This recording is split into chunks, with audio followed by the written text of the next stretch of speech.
August 28, 1963, 250,000 people gathered in Washington to hear Dr. Martin Luther King's I Have a Dream speech, a defining moment in the struggle for civil rights. The soundtrack for what would be a clarion call for equality came on the same day, with folk singer Joan Baez performing the gospel song We Shall Overcome. 60 years on, Baez is taking that message of hope, determination and resilience with her to Ukraine. This week, the 9-time Grammy nominee and civil rights icon has been visiting shelters for children displaced by war, listening, hugging and singing as well. Keep your eyes on a prize and hold on.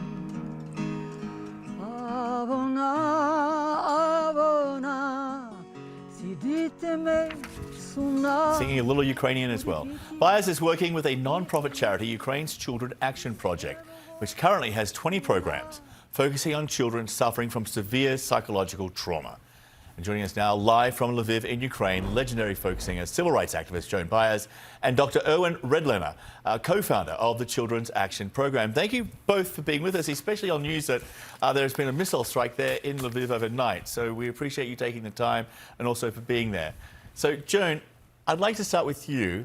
What have these past few days been like for you, meeting with these kids? It must have been everything from inspiring to heartbreaking and a whole lot in between. All of it. And I find myself feeling very grateful that I can do something for this, spirits of the people who are all the things you said. They're resilient and sort of shockingly resilient. And we're grateful actually for us. And I sang in ruins, in an area that was ruined, and the people were so lovely, inviting us in. And you can't really experience what they've experienced. So you just kind of be there. You said you went there to learn, what it was like for these people to go through what they've done. What have you learned so far, Joan? Well, one thing I've learned is that nothing much has changed in the last 50 years. I mean, this continues on, the violence continues on. So the best anybody can do is add your part of it, which is nothing to do with the violence. It's to do with spirit and to do with love and alternatives to violence. For me, that's been, among other things, have been the singing. Yeah. And one very quick thing, you were told when meeting with these children not to ask questions, simple questions like, how are you? How do you feel? Why is that? I think that kids, they could be playing and hanging out and having fun and have forgotten it 2 days ago. They lost their parents, their family, whatever. They're just kids and they're running around. But if you were to stop them and say, how are you? It might make them remember everything they've just been through. And how are you doing? It's just not appropriate in the situation. Yeah, absolutely. And Dr. Redlener, your organisation has raised millions of dollars helping so many kids with trauma. You've provided everything from new school buses to replace ones destroyed in Russian attacks, as well as computers, generators, wood stoves. But that seems to be a fraction of what millions of kids there need because of this war. So from your perspective, how big is the need? How dire is the situation for these kids?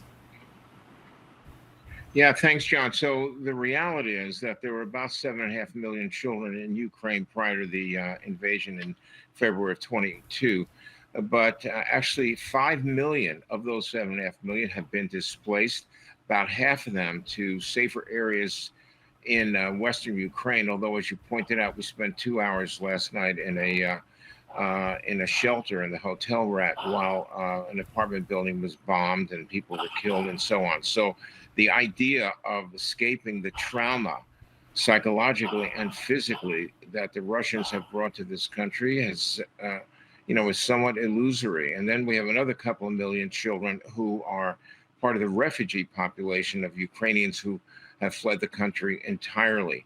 But almost every Ukrainian child, whether they've been in an area that's been directly hit or not, is suffering from being a country at war, a war that they had nothing to do with, and are waiting passively while the grown-ups try to figure out how to end this violence. It's really horrific. I've had a chance to speak to many children and moms about what they've gone through.